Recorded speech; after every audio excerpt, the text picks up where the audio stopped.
کہ ہم وہ کیسے وہاں تک پہنچے.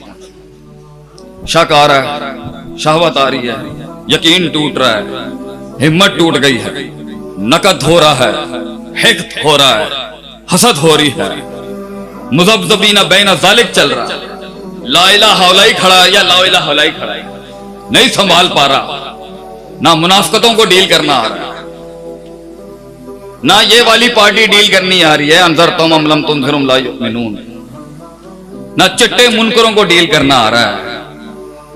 اتنی بڑی تنوع کے اندر پروڈکٹ نہیں بننی انسان سے, اس کو بن نہیں رہی چیزیں, اس سے وہ منو سلوا نازل نہیں ہو رہا. اگر اس کے اوپر تو سوچنے وہ حل کیا ہے, اس سے کیسے نکلے گا ایک انسان. اللہ تعالیٰ نے قرآن میں اس کے ایک آیت میں بڑے اصول دیے کہ یہاں پہ چیک کر لے اپنا, غلطی ادھر ہی ہوگی تو یہ ہو نہیں سکتا کہ ایمان کا تقاضا پورا ہو, انتم الاعلون ان کنتم مؤمنین, اور غلبہ نہ ہو.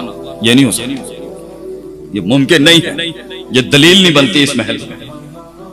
مسلمان کبھی بھی نہ حصی لحاظ سے ہارنے کے لیے آیا ہے, نہ مانوی لحاظ سے ہارنے کے لیے آیا ہے. اگرچہ حصی ہار بھی جائے تو ذالک الفوز الکبیر, پھر بھی جسم جلنے کے بعد کھڑی ہے وہاں پر, کیونکہ ان کا فلسفہ, ان کی سوچ, ان کا نظریہ جیت گیا. وہ مرے اور شہید بھی ہوئے تو اپنے ٹرمز پہ, مومن اپنے ٹرمز پر شہادت قبول کرتا ہے, اور وہ ہے اس کا عقیدہ توحید.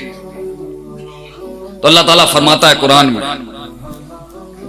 لقد من اللہ علی المؤمنین, انسانوں پر اگر اللہ کا کوئی احسان ہے نا, احسان, تو وہ یہ ہے کہ اللہ نے ان کے بیچ میں سے ایک رسول بھیج دیا.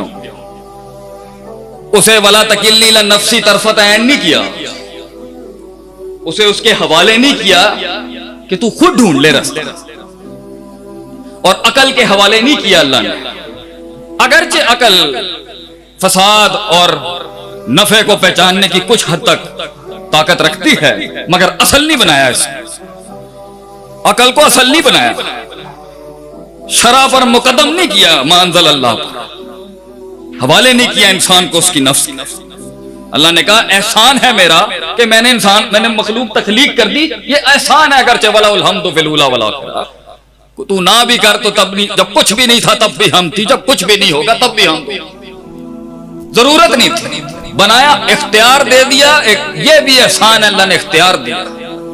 اس اختیار کے بعد پھر ایک احساس بھیجا وحی کی شکل کہ جب تجھے رستہ نہ ملے ان اندھیروں کے اندر, جب تجھے وہ تنہائیاں محسوس ہو رہی ہوں, گمنام ہو چکا, حق کے رستے کی شان ہی یہی ہے, نہ آگے کوئی ہوگا, نہ پیچھے کوئی ہوگا, نہ دائیں نہ بائیں کوئی نہیں ہوگا. یہ تنہائیوں کا سفر ہے, یہ گمنامیوں کا سفر ہے. وہ زندگی کیا جسے تنہائی نصیب نہ ہو. میرا نبی علیہ الصلوۃ والسلام 36 کی عمر میں اپنی حسین ترین اس دور میں جب پہنچ رہا تھا, 40 سال کی, 36 کی عمر میں اس نے دنیا سے علیحدگی اپنائی.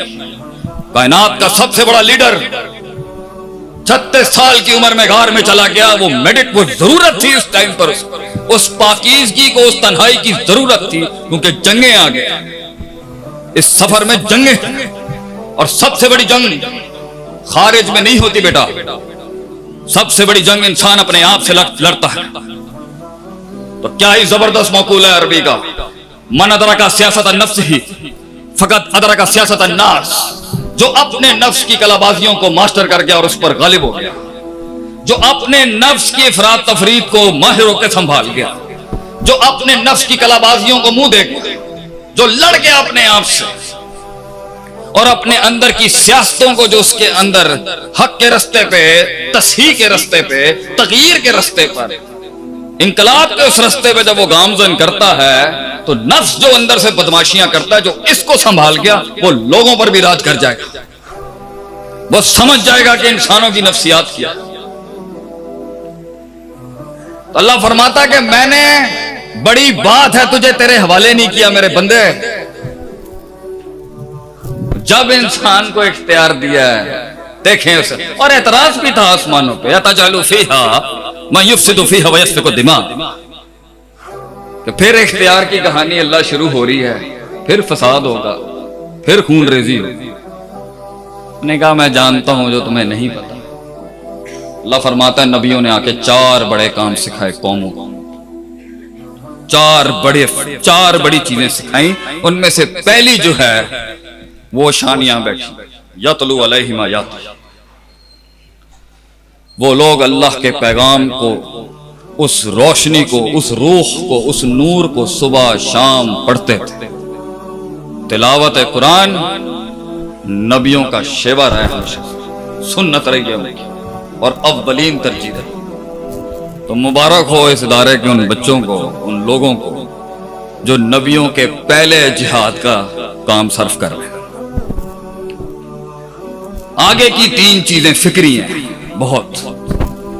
یزکیہم، نفس کا تزکیہ، یہ تھی ان کی اصل پہلی چیز جس پر وہ بہت کام کرتے تھے۔ ہیومن سائیکالوجی اور نفسیات کی اندر جو خراب ہے اس کو بیلنس پہ لاتے تھے۔ اور امام ابن قیم رحمہ اللہ علیہ کہتے ہیں ہم نے بڑے مغربی فلسفوں سے مقابلے کیے ہیں، ابن قیم رحمہ اللہ علیہ، اللہ تعالیٰ ہمارے شیخ الاسلام کو اعلیٰ مقام دے۔ اگر مدارج السالکین نہ ہوتی، اللہ لے آتا دوسری چیز، اگر مدارج السالکین نہ ہوتی ہم بڑی فتوحات نہ کر پاتے۔ ہم نے اس دنیا کے اندر امام ابن قیم ابن تیمیہ رحمہ اللہ علیہ کے تھرو بڑی جنگیں جیتی، اور ہمارا شیخ الاسلام فرماتا ہے قدس اللہ روح کہ قرآن میں یزکیہم ویعلمہم الکتاب والحکمہ بھی ترتیب آئی ہے، اور ویعلمہم الکتاب والحکمہ ویزکیہم بھی آئی ہے۔ تو یہ تو قرآن کے اعجاز اور اسالیب کا سب سے بڑی شان ہے کہ تقدیم تاخیر تو ایسی ہوتی ہی نہیں ہے جس پر بحث نہ کی جائے۔ یہاں مبتدا خبر کے مقدم مؤخر ہو جائے تو بحث کھل جائے گی، اس کے اندر گہرائی کی۔ اللہ نے پوری ترتیب اگر آگے پیچھے کی ہے تو کوئی تو گہرا نقطہ ہوگا۔ تو دیکھیں 7ویں صدی کے اس تدابر ہستی کا استنباط اور استدلال دیکھیں۔ وہ کہتے ہیں، اور التزکیہ تو قبل تعلیم و بعد تعلیم بھی آیا ہے، دیکھیں وہ کہتے ہیں تحریک کی ابتدا بھی تزکیہ نفس سے ہوگی۔ انسان کی تکمیل، تجمیل، تحسین، تعریف، تائید، تعمیر کی ابتدا بھی تزکیہ نفس سے ہوگی، اور اس کا وسط بھی تزکیہ نفس ہوگا، اور اس کی انتہا بھی تزکیہ نفس ہوگی، کیونکہ یہ نفس آخری لمحے میں بھی انسان کو برباد کر سکتا ہے۔ تو جن لوگوں نے بڑی بڑی سرداریاں رکھی ہیں دنیا میں اس نور کی، اس روحانیت کی، جنہوں نے سلطنتیں بنائی ہیں انسانیت کے لیے، کام کیے ہیں بڑے بڑے، ان کا اپنے نفس کے اوپر محاسبہ اور چیک بڑا سخت ہوتا تھا، بڑا سخت محاسبہ، اور یہ نفس ہی مروائے گا، ان نفس لامارۃ بالسوء، یہ نفس مروا دے گا انسان۔